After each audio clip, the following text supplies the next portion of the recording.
Hello YouTube land, welcome to another video installment from me, Sas from Sas Gaming.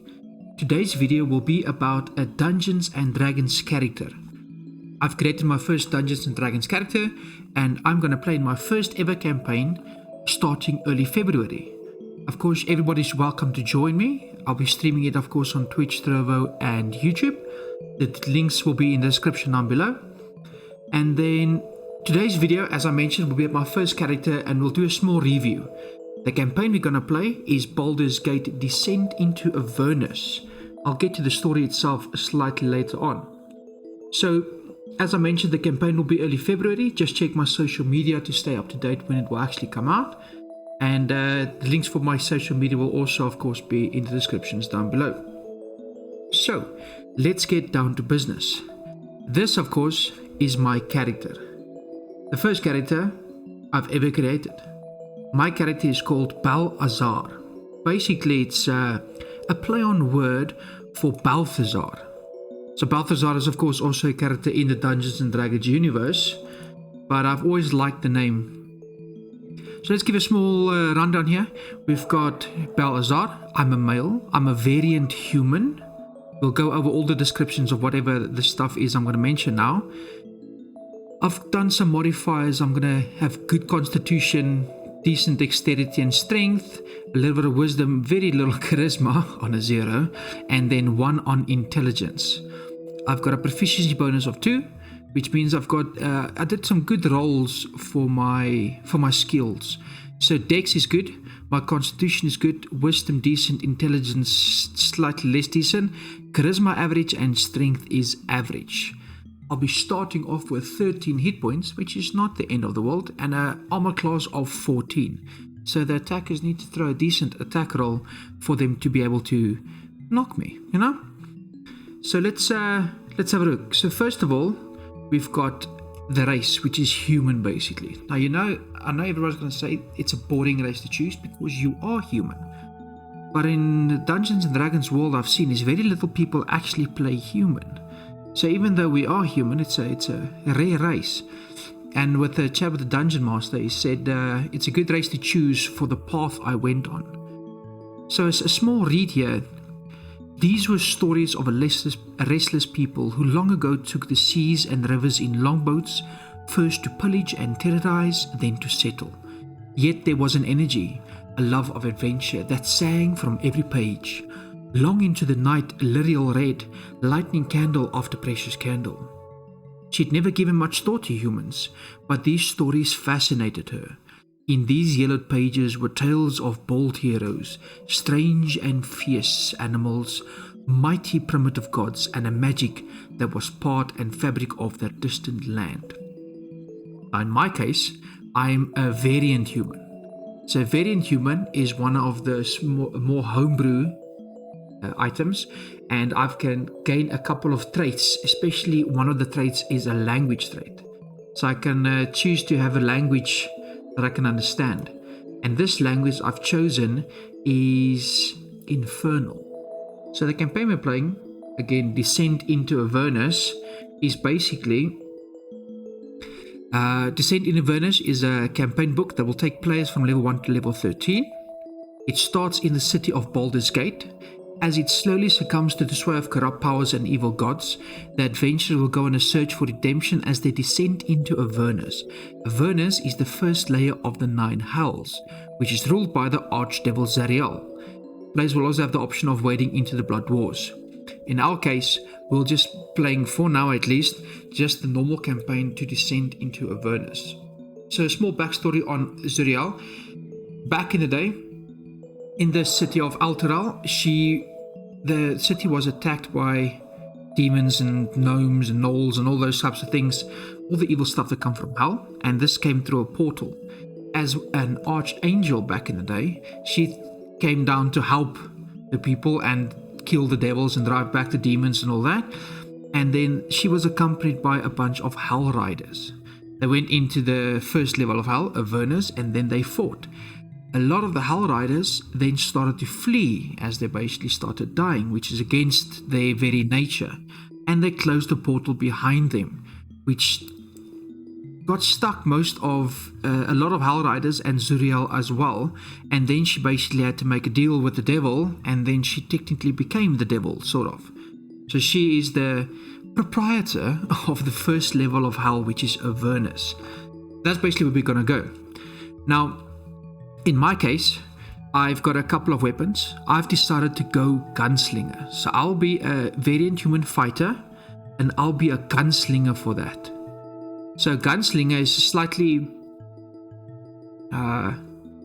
more homebrewy of the Dungeon Master, and he's going to play this in his campaign. He likes to focus on guns as well. So most warriors and combat specialists spend their years perfecting the classic arts of swordplay, archery, or pole-arm tactics, whether duelist or infantry martial weapons were seemingly perfected long ago, and the true challenge is to master them.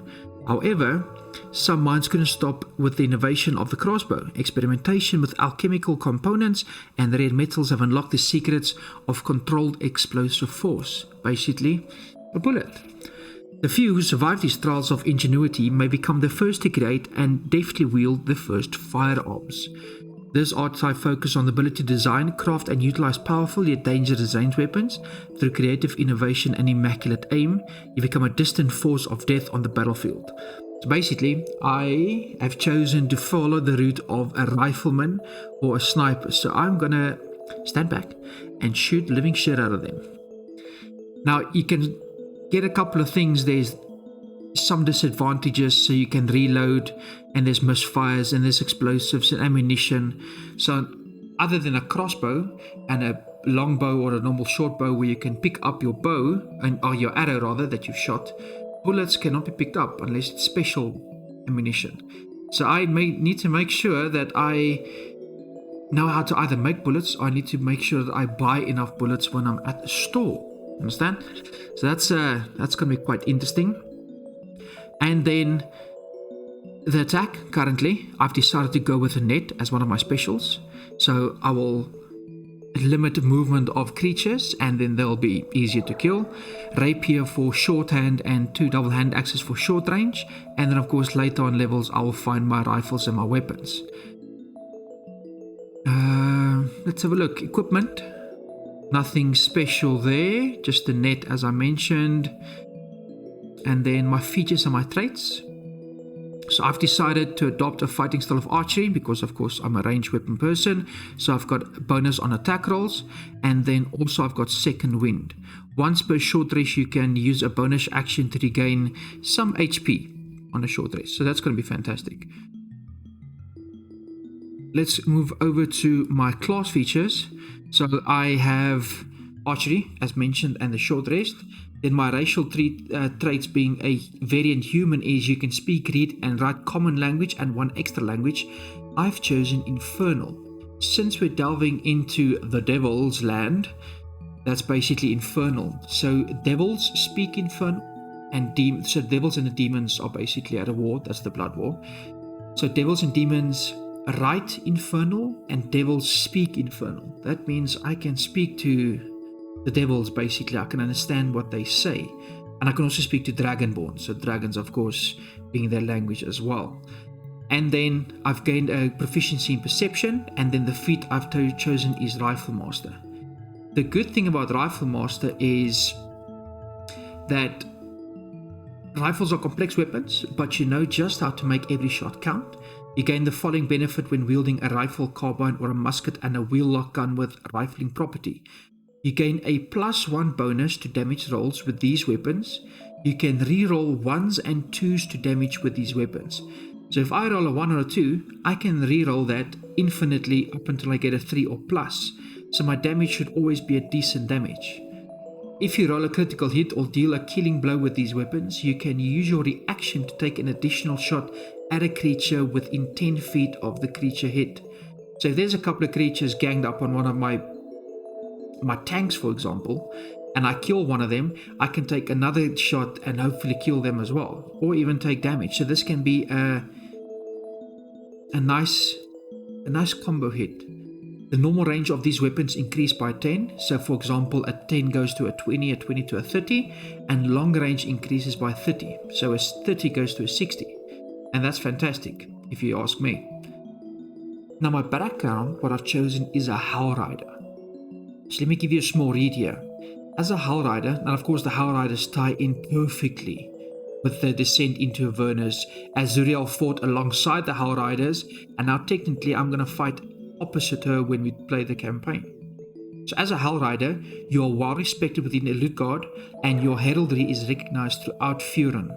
While in the Kingdom of the Two Suns, encompassing Alteral, Triel, Scornabel, Skobar, and Bedusk, you can commandeer fresh mounts for you and your party. So that's quite nice. We can run around very quickly. Typically, this occurs at outposts such as Windstream Lodge, but Hell Riders and their companions are held in high regard and can resupply in any Alterguard settlement. I can do it basically at a lot of places. Use the war horse statistic for your mount and the riding horse statistic for those of your comrades. Hell Riders traditionally operate within Elite Guard, but on occasion the High Watcher or High Rider has sent Hell Riders to other lands. Outside of Alterguard, you can purchase non-exotic mounts, like a normal horse or something, from merchants sympathetic to the Hell Riders at half price. So this is good benefits, in my opinion. My alignment is lawful good. I'm bound by the goodness. I'm 5'11", 33 years of age, which means I've been in the Hell Riders for 21 years. As my backstory, you'll see later on, says I joined at the age of 12. I'm 220 pounds, which means I'm a bulky fella, and I've got a tan skin because I do a lot of traveling. My horse goes wherever I do because my mount is important to me, and then I reserve eye contact for those I respect. Because my beginnings are quite humble, I need to focus on people earning respect. I will give them the respect. And then my ideals, I'm quite kind and bonds, so as long as companion burns over Alteral, there's still hope for Faerun. So as long as the companion, the second sun, burns, I will always know that there's always hope. There's the background itself, the characteristics, there we go, and the appearance. Appearance doesn't really matter at this point in time. But let's go over to my backstory. So my backstory is I am Bel-Azar, a Hell Rider and servant to Helm, the god of guardians, a name given by my parents. I was told I was named after a great man who did great many things in years past, but I was never told more. I do not know what this man did, but why I was named after him. All I know was he did great things, and I wish to do great things as well. I come from humble beginnings, but found my calling early in life in the Hell Riders. Thus I enlisted as soon as I could at the tender age of 12, where I trained and fought and honed my skills for many years to become the fighter I am today. As mentioned, I've been in there 21 years. I heard the call for the heroes to save the stolen city. Zuriel basically stole the city. I believe I can be one such hero. For as long as the companion burns over Alteral, there will always be hope. As a Hell Rider, it is my duty to protect Alteral, that is the city that has been stolen. I have failed that duty because technically I could not save the city when it was stolen, as I was not there. I can, however, save Alteral now from Zuriel, an angel that once fought with us and now fights against us as the devil. If I am to survive this quest, I believe it will make me worthy to join the Order of the Companions, a paladin knighthood of the highest order, servants of the ruler of Altergard. So Alteral is basically a city-state inside Altergard, and Altergard is the province, if you think of it like that, or the region. So my hope is to become a Hell Rider that's currently serving a city, to become an Order of the Companions, a paladin knight that serves the region, basically the ruler of the region. And that's basically my character. My portrait is, I wonder if I can open the portrait. Right, there we go, it's nice and big on the side. That's my portrait. And our current party is, of course, a human fighter gunslinger, that's me. We've got a Tortle artificer, an Aasimar paladin, a Tabaxi rogue, a tiefling bard, and then me. And of course we've got a dungeon master. And that's about it. There'll be many more videos to come in future. As soon as we do start the campaign, I will be streaming the campaign itself on the Twitch, Trovo and YouTube, as I mentioned. And of course I will also post the VODs on YouTube. on one of the specific playlists. So feel free to join, leave some comments. I hope you liked the video. It's basically just an informative video, not one of my usual videos where I show you how to do something in one of the games. And thanks for watching. Like the stream, like the video if you like the video, put a comment down, subscribe to the channel for more content in future. Also put comments down if you like something for me to post in future. Maybe expand more into Dungeons & Dragons, of the character, aspects of the character or the campaign we're gonna play. And as always, good luck, have fun.